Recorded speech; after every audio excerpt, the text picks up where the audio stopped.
Welcome to Market Domination. I'm Julie Hyman, and that's Josh Lipton. And we were just listening to NVIDIA CEO Jensen Huang making some announcements at NVIDIA's annual GTC event. Most recently showing off a robot there on stage. Joining us now is Cody Acree, a Benchmark Company Managing Director and Senior Semiconductor Research Analyst. Cody, obviously you were watching as well.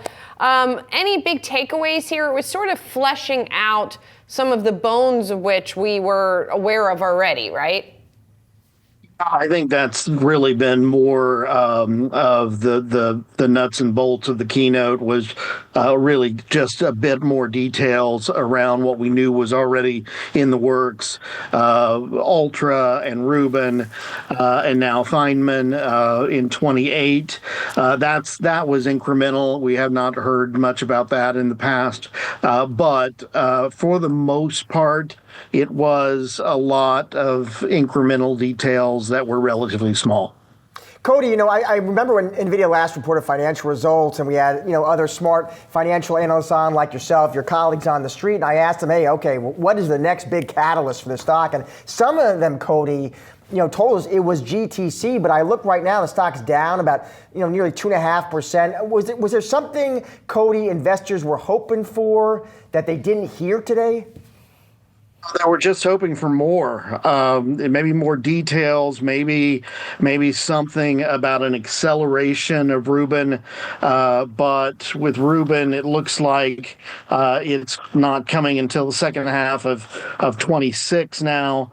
That maybe the street had been more optimistic about its launch, but I think the realism is that Blackwell Ultra is going to carry the water here for the next 12 months, and then we'll be looking at Rubin beyond that.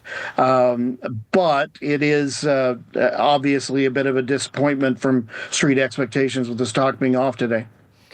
Cody, I can't help but think of a parallel perhaps with Apple, right? Another company, obviously more consumer facing, but another company that has annual conferences where it rolls out new product, but maybe a little bit of diminishing returns after a while. In other words, obviously it was a huge leap when NVIDIA first came out with Blackwell. Is it inevitably not going to be able to match the magnitude of that leap on a regular basis? Yeah, Julia, I think you're right. I think that once we have the basic schematics or the basic roadmap down, that gets factored into the stock very quickly. And unfortunately, the AI trade has been soft for the better part of this year, really since DeepSeek started to take the wind out of the AI trade a couple months ago, and that has we've been looking for a reason to get back involved, and the hope had been that GTC would be that reason. But I think that was an overestimation of what NVIDIA was going to say. I really was not surprised that we didn't hear more specifics or more encouraging stock catalyst out of this. I don't think that's what this format was for. So, Cody, with the stock down now 13% year to date, what gets it moving again in the right direction? Well, it's just going to be earnings, and I think NVIDIA goes back to a block and tackle story that they continue to deliver upside. They continue to guide higher. They continue to grow into the transition, which was delayed from Blackwell as they get into Blackwell Ultra, and that starts to get them more momentum to their earnings base, and that's what investors are ultimately paying for. And so I think we just go back to a beat and raise story around earnings. Well, and that remains the story, right? To be clear, do you think that there is any demand slowdown, threat of a demand slowdown, any kind of issue there with what's actually happening with the existing product? No, I don't think there is. I think if anything, things are accelerating. I think you're seeing that in the capex budgets of the cloud service providers. Those are only increasing, and we are seeing the compute density as we're moving to more reasoning models. And even DeepSeek showed that reasoning models with more compute perform better. And so the air that was taken out of the AI trade around DeepSeek was, I think, over exaggerated and inflammatory, largely based on the trend of reasoning that just drives compute density higher. And I think that has been just misunderstood by the industry, is that as we move to these higher reasoning models, that they are going to consume whatever compute NVIDIA is able to provide. Cody, you mentioned a point there I just want to come back to, because in the hyperscaler specifically, because I think for a lot of NVIDIA investors, Cody, they kind of keep it simple. They just think as long as the hyperscalers, as long as the big cloud giants, keep spending to build out their AI infrastructure, hey, that's good news for NVIDIA. That's more GPUs. How confident are you, though, Cody, that you're going to keep seeing this really eye-popping capex growth in not just this year, Cody, but 2026, 2027? I don't think, Josh, there's any reason to doubt that we will need more compute horsepower in the future than we have today.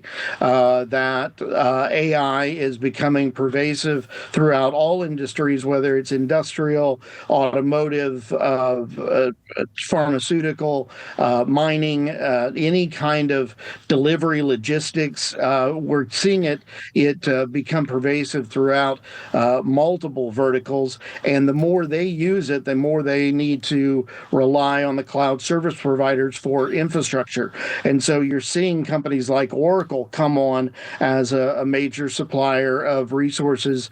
That's relatively recent development, but it's come on as we've seen enterprises adopt AI and need those resources on an outsourced basis. And so I think that the cloud service providers will continue to spend to capitalize on that trend, which I don't see any reason that it stops unless the implementation of AI stops. And there's no reason that slows as long as productivity increases are available.